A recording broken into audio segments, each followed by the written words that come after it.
सभी साथियों को मेरा नमस्कार। स्वागत है आप सबका आज 22 मई के जनसत्ता विश्लेषण में। तो आइए शुरू करते हैं आज का विश्लेषण। प्रथम संपादकीय है मौसम का मिजाज को लेकर।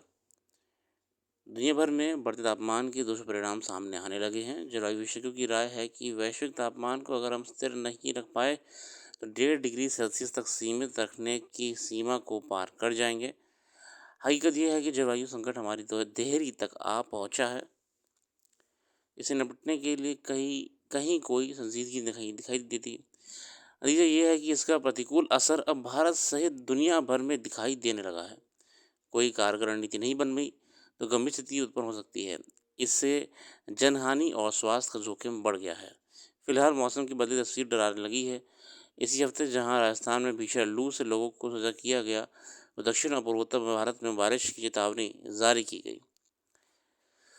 अब देखिए एक्सट्रीम वेदर इवेंट्स बढ़ गए हैं।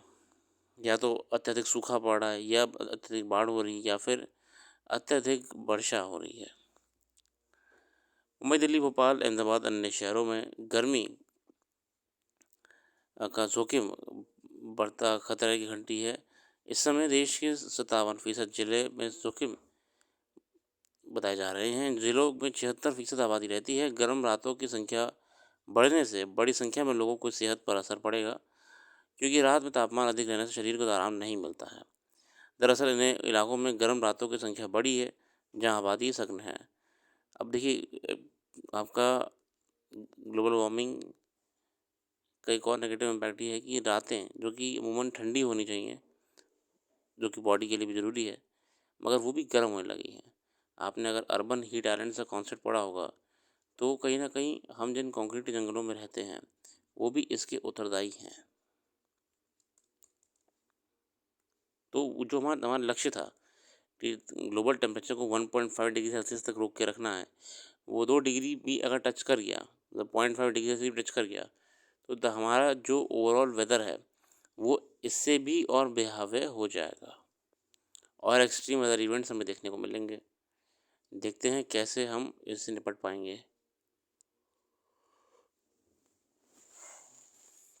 अगला संपादकीय है स्थायित्व का आधार। सरकार का जोर सेना को युवा और ऊर्जावान बनाने पर है। साथ ही सेना में महिलाओं की भूमिका भी बढ़ाई जा रही है। महिलाएं अब सफर रफाल विमान तक उड़ा सकती हैं, लेकिन अल्पकालिक सेवा कमीशन के तहत भर्ती हुई महिला अधिकारियों को बार बार सुप्रीम कोर्ट तक दौड़ लगानी पड़ती है। देखिए महिलाओं के साथ समस्या सेना में समस्या आती है आए दिन खबरों में। परमानेंट कमीशन को लेकर कि परमानेंट कमीशन में महिलाओं को जगह नहीं मिल रही है। यह गलत नहीं करती कि जब कोई सैन्यकर्मी, चाहे वह महिला पुरुष, शारीरिक मानसिक रूप से पूरी तरह सेवाएं देने के योग्य है और सेवा के दौरान उसके कामकाज और आचरण में किसी तरह की कमी नहीं पाई गई तो उसे लंबी अवधि का सेवा विस्तार देने से क्यों परहेज किया जाना चाहिए? क्यों महिला को परमानेंट कमीशन देना चाहिए?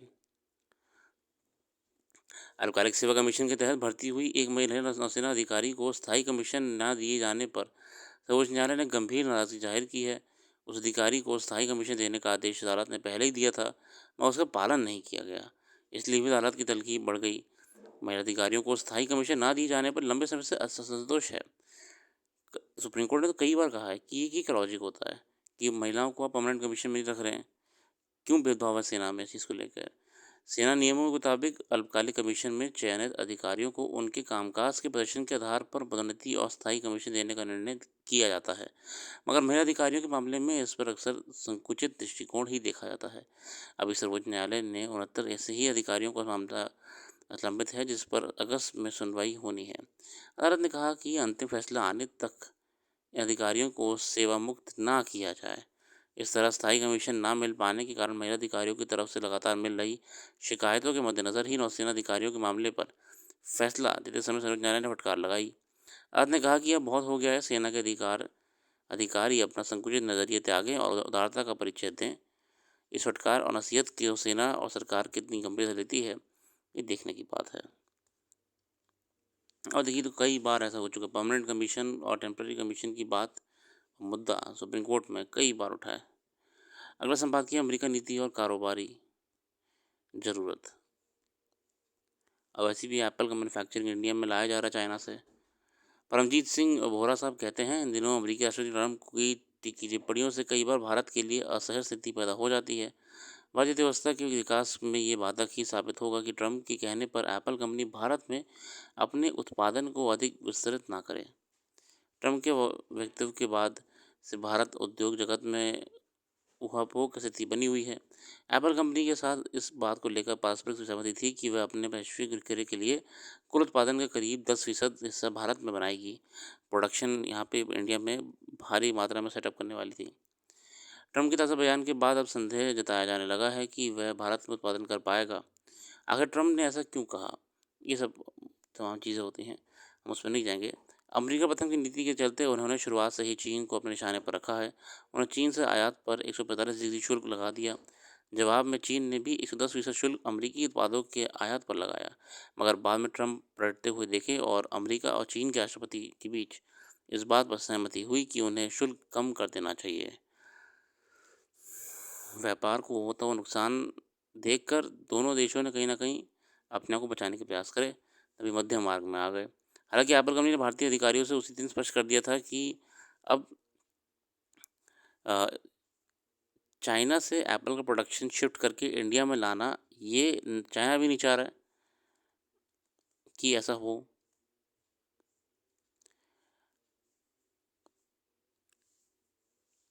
एप्पल कंपनी के अधिकारियों ने उसी दिन स्पष्ट कर दिया था कि भारत में उसकी निवेश योजनाओं में कोई बदलाव नहीं होगा। उससे कुछ दिनों बाद एप्पल ने अपनी सहयोगी कंपनी फॉक्सकॉन के जरिए भारत में 1.5 अरब डॉलर करोड़ की घोषणा कर डाली। ट्रंप एप्पल के वक्तव्य को तक ही नहीं रुके। इसके बाद उन्होंने एक बयान दिया कि भारत ने अमेरिका पर 0% शुल्क का प्रस्ताव दिया है। हालांकि राष्ट्रपति ट्रंप ने इस कथन का विदेश मंत्री जयशंकर ने तत्काल खंडन किया, लेकिन ये सच्चाई है कि जैसे अमेरिका के चीन से शुल्क को लेकर सहमति बनी है, वैसे ही भारत अमेरिका के बीच भी प्रस्तावित है।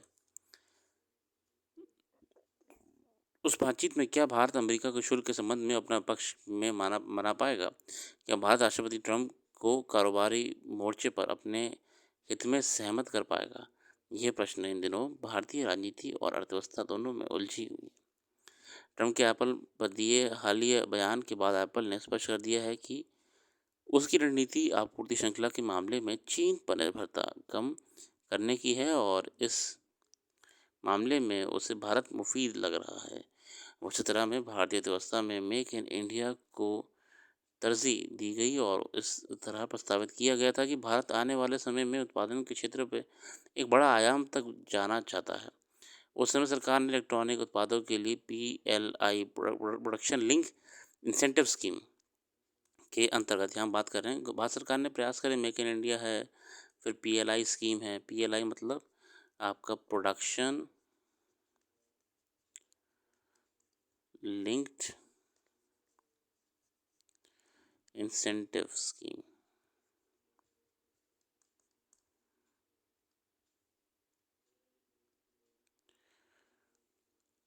विभिन्न प्रकार की छूट दी, कई तरह से प्रोत्साहित होकर एप्पल ने भारत में अपना कारोबार शुरू किया था। वर्तमान समय में भारत की 3 इकाइयों में एप्पल अपना उत्पादन कर रहा है, जिनमें से 2 तमिलनाडु और एक कर्नाटक स्थित है। भारतीय कंपनी टाटा इलेक्ट्रॉनिक ने विजिस्ट्रॉन और पैगाट्रॉन को आधिकारिक रूप से खरीद कर एप्पल कंपनी के लिए उत्पादन शुरू कर किया। तो वहीं ताइवान की कंपनी फॉक्सकॉन के माध्यम से पहले से ही तमिलनाडु में उत्पादन चल रहा है। इसके साथ उत्तर भारत में यमुना एक्सप्रेसवे पर 300 एकड़ ज़मीन पर एक नई इकाई की स्थापना प्रस्ताव चल रही है। एप्पल एक अमेरिकी कंपनी है। अमेरिका के बाद सबसे अधिक उत्पादन चीन में होता है और फिर भारत में। जो एप्पल आईफोन वगैरह होते हैं, आपके प्रोडक्ट्स होते हैं, वर्तमान परिदृश्य में अमेरिका के घरेलू बाजार में एप्पल कंपनी के मोबाइल और लैपटॉप आदि का विक्रय आपका पारस्परिक संबंध 4:1 का है। यानी अमेरिका के घरेलू बाजार में चीन से उत्पादित होने वाले 4 उत्पाद बिकते हैं। इसमें बहुत ज़्यादा मैन्युफैक्चरिंग चाइना का होल्ड है, यूएस के प्रोडक्ट्स पर भी। यानी अमेरिका के घरेलू बाजार में चीन से उत्पादन होने वाले 4 उत्पाद बिकते हैं, तो भारत का एक उत्पाद बिकता है। एप्पल कंपनी भारत में उत्पादन पर अपना निर्भरता बढ़ाना चाहती है। वह 1976 में कैलिफोर्निया में स्थापित एप्पल कंपनी वर्तमान में विश्व के 3 सबसे बड़े ब्रांड में शामिल है। देखते हैं जो स्टेप लिया गया है इंडिया में प्रोडक्शन शिफ्ट करने का, वो क्या कैसे कामयाब हो पाता है और भारत के लिए क्या अपॉर्चुनिटीज़ लाता है। हालांकि चीन नाराज़ है कि इतना बड़ा मैन्युफैक्चरिंग वहाँ से हट जाएगा और चीन इस प्रयास में भी है कि ऐसा ना हो। मगर देखते हैं क्या डिसीजन लिया जाता है।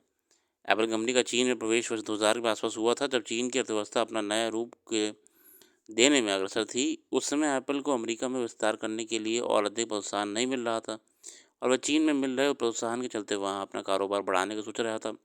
चीन में शुल्क की दरों में कमी, वित्तीय सहायता, ज़मीन की उपलब्धता, कम लागत पर श्रमिकों की उपलब्धता के कारण आज एप्पल कंपनी का 18 से 20% उत्पादन चीन से होता है।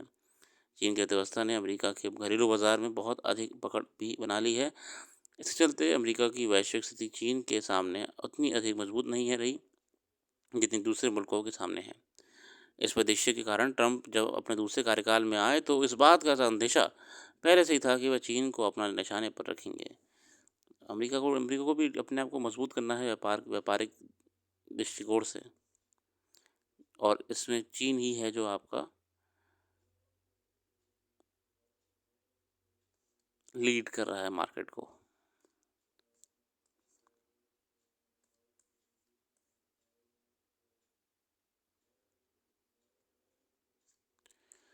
फिलहाल आज के लिए इतना ही रखते हैं, कल फिर आएंगे नई वीडियो के साथ। धन्यवाद।